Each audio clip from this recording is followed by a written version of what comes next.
The first stage of preparation, prepare for the climb, is know your customer. Find customers you love. And there's a reason for that. It's that my experience in business to business, service-based selling, and I'm assuming that's what you do. Now, if it's software, it's going to be a little different. If it's a product, and I'm not talking about a productized service like a course or something like revenue operating system, but an actual product like laundry detergent that people are going to buy, then starting with the customer makes more sense to me than starting with the product itself. That's how I'm building Revenue Climber. That's how I built Revenue Climber. I started with a group of people that showed up. And that initial small group, I noticed, had themes in common. And I started to ride on those themes. And the way I got to the target audience, the segment, the persona, was by asking people questions and paying attention to what they said and watching what they actually did, which is sometimes different from what people say they're going to do.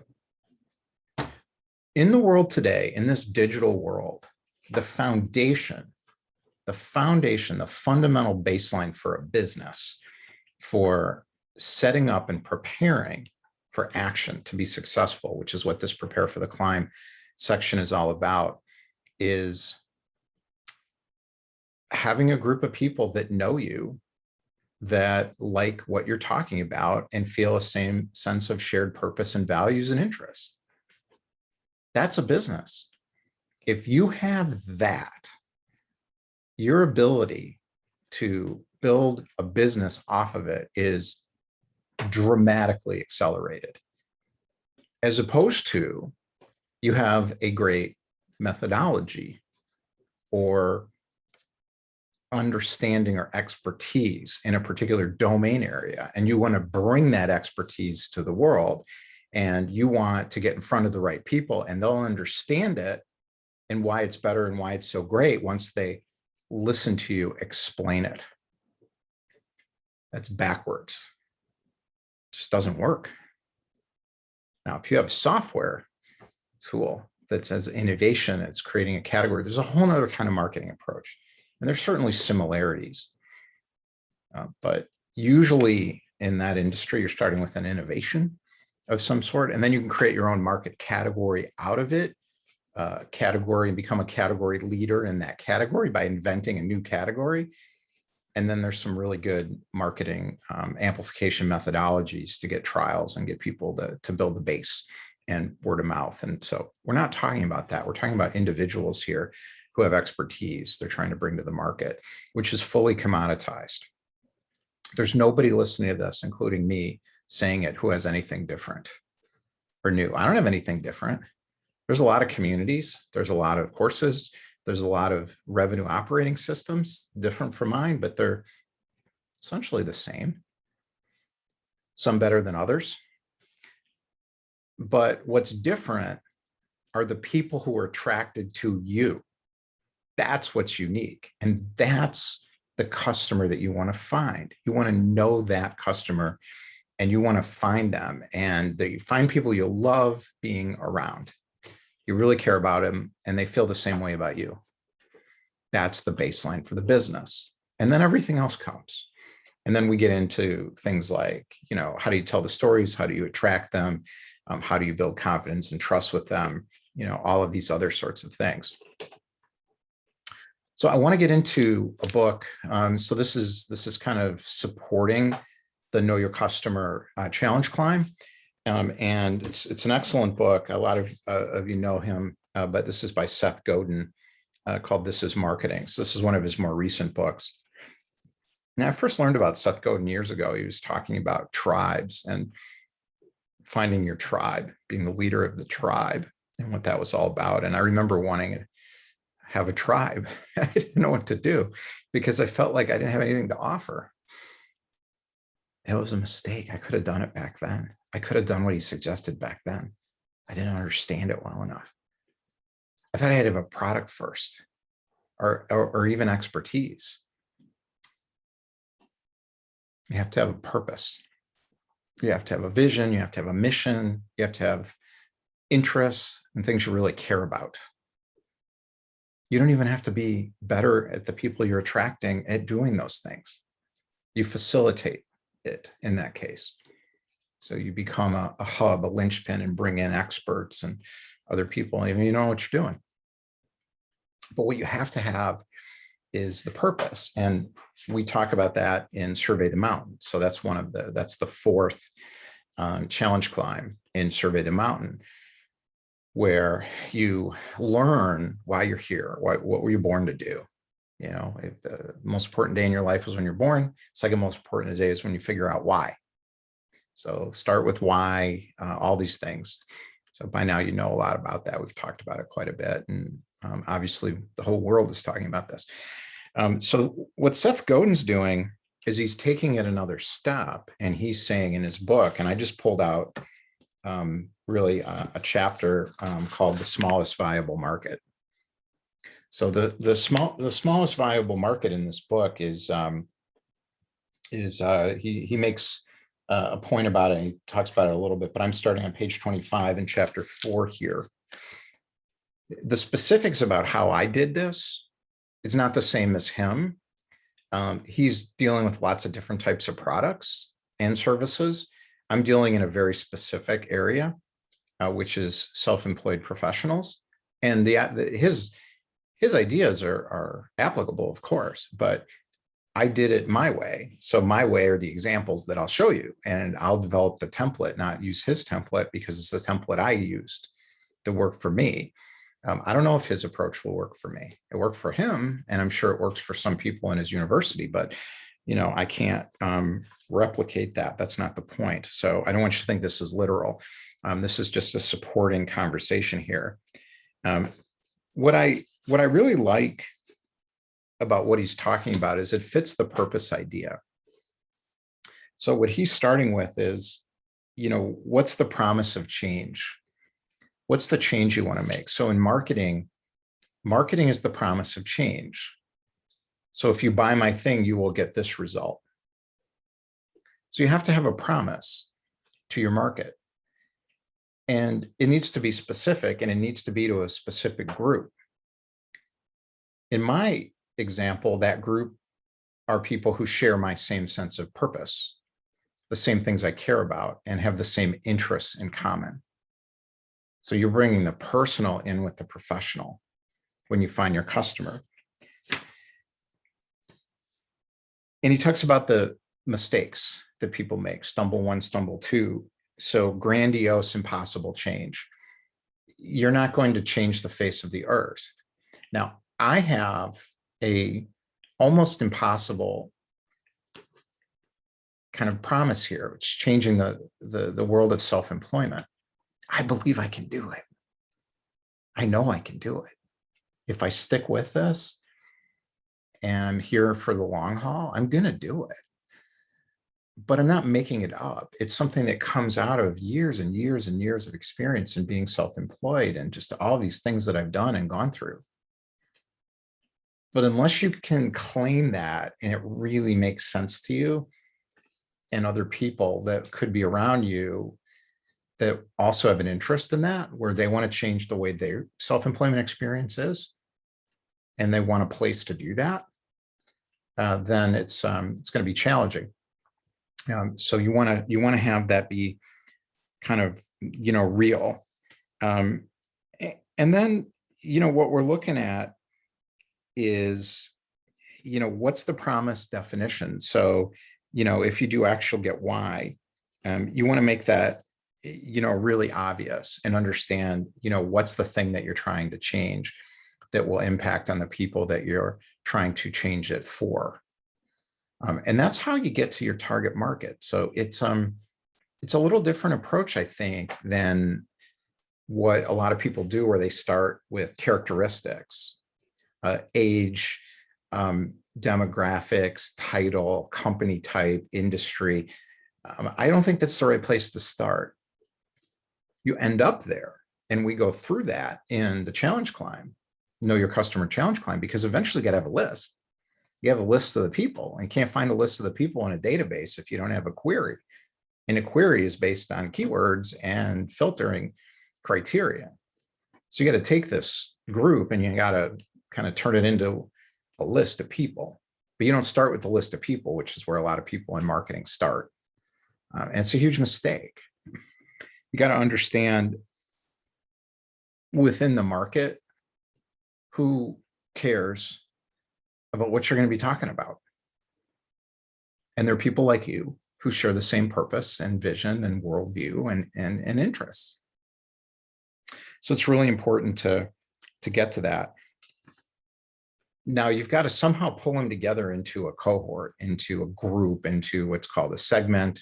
When it's multiple groups and you create segments within the overall customer audience, there's lots of jargon around how to do this. But I just think of it as a group of people that can afford what you do, that desperately want and need to get the result of that promise, that marketing promise that you're going to make to them, and that will connect with your stories and who you are and what you're all about at the deepest, most fundamental level, that's told in a very specific way. So this is hyper niche marketing, hyper segmentation. A lot of people are talking about this right now. And I explain how I think that's misunderstood often. So it's about specificity, not narrowness necessarily. You don't have to go down to something like cruise lines with more than 50 ships. Not necessarily.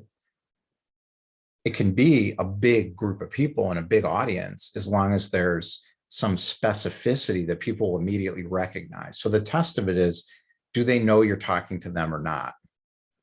Are you repelling people who say, oh, that's not really for me?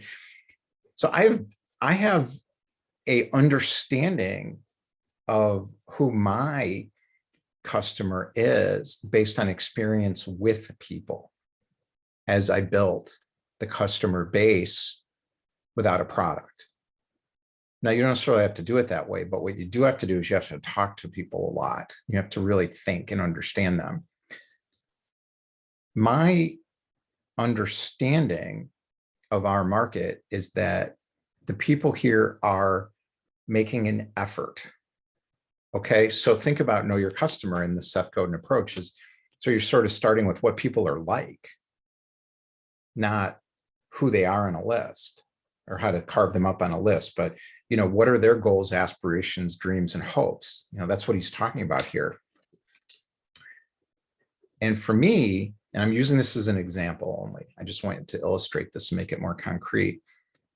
The kind of people that are attracted to me and that'll be strong in our community are people who are motivated and willing to make changes. If somebody isn't, they're not going to like me. I'm going to frustrate them. I'm going to be asking them to do things they don't want to do. I'm asking people to do things, including myself, that I don't want to do and that they don't want to do, but they're not going to run away because they're here because they make a commitment. And I also don't want people who'll join 15 different communities. I want them to join one community, my community. And then I want them to surround themselves with an ecosystem of other supporting resources, which I have right here. So I want people who understand a baseline system. So they understand that they don't want to fragment themselves with lots of different flavors of the month. So they're not scrolling around. There's a lot of people who scroll around from solution to solution and community to community. I don't want those people. Now I'm happy to have them. I'll take them, but I'm not going to speak to them. So you see how I'm doing this? I'm carving out my niche based on some of these principles from Seth Godin and what I did myself and other principles that work. So one of the most critical things for me is to find people who are making an effort and leaning forward and trying to figure it out. And that when they find a solution are looking for a real solution to real problems, not just trying to alleviate a symptom with the latest fad, quick rich scheme or trend, or meet as many people as possible in as many places as possible incoherently. the networkers, and they show up here quite a bit and they're gone in a month or so. This is not the customer that I want, so I'm not speaking to them. I don't talk about networking except in the context of a tool within an overall system. So I'm not trying to pull those people in deliberately like some others are. It's an important part of it. So this focus allows you to be excellent. I'm building the best platform for self-employed people of the type I'm describing, the best. Nobody will have a better one. I'll have 80% of this market because I'm going to be the dominant force in this market. Because it's very specific and I'm building it for them. It's designed for them. It's comprehensive for people who have these specific characteristics. And the third characteristic is expertise. So I'm not looking for people who are at their early stage of their career or just starting out or developing expertise. I'm looking for people who already have it. Oh, people who are really good at what they do. Now, is that an age range? Not necessarily, although it shows up that way a lot. So people with 20, 30 years experience are finding me.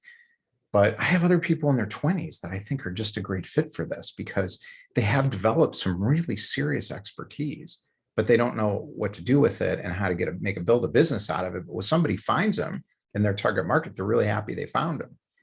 So they stand out. So there's some quality of excellence.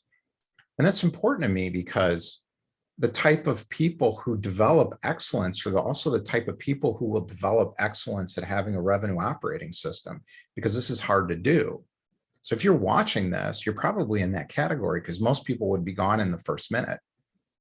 These are not marketing videos. That's why they're longer. They're not an hour, but they're long enough where I can get these points across. So if you're watching, you care about this and you're willing to make an effort. So you fit in this group. I think the fourth thing that for me fits into my target market is people who care about mindset. So a lot of the people that I talk to in my community they've done men's work. They have done different kinds of therapy. They've joined support groups of various sorts. They're really into masterminds. That's a certain type of person. So you see where I'm going with this? You want to find, and as you go through the Know Your Customer, you'll see how I did it, but you want to find people who you can describe, you can tell stories to, and you can tell their story to them. And you can't do that with people who are from 25 to 50 years old, who work in the insurance and financial services industry, who are VP and up. I can put what I just said to you in a Boolean query, but that's not how I think of my customer. I have a picture in my mind of the customer. And that's what Seth Godin's talking about. And so I won't go too much further into the details because he's got a lot on this, but forcing a focus, specific is a kind of bravery. It's true, you have to give up something. Shun the non-believers. Absolutely. If somebody's listening to me and they're skeptical in what I'm saying, you're not going to stick around. Anyways, you'll be gone after the 2-week free trial. So, you really want to set yourself up for success in your life. And the reason this is so important, and I put it at the top of Prepare for the Climb and preparation, is that if you don't have customers you like, you're going to be really unhappy. And that means that if you're good at something and other people value what you're good at and will pay you a lot of money for it, that doesn't mean you're going to be successfully self-employed. It means you're going to make decent money, but you're never going to get wealthy. You're never going to get super successful, and you'll definitely be unhappy with your clients. And the importance of this here, of self-employment to me, and why I do this in the revenue operating system model, is because we want to make a ton of money as much as we want. We want to be happy with our clients, customers, our group, who we work with. That's extremely important. And we want to work on the kind of stuff that we want to work on and have time to do the things that we want to do and to have enough money to not do the things we don't want to do. So that's what this is all about. So I didn't go through this whole book, but I want to draw your attention in particular this chapter and this concept around, finding your customer niche. And this is designed, as I mentioned, to support this challenge climb. Know your customer. It's very important, and you really need to get it right.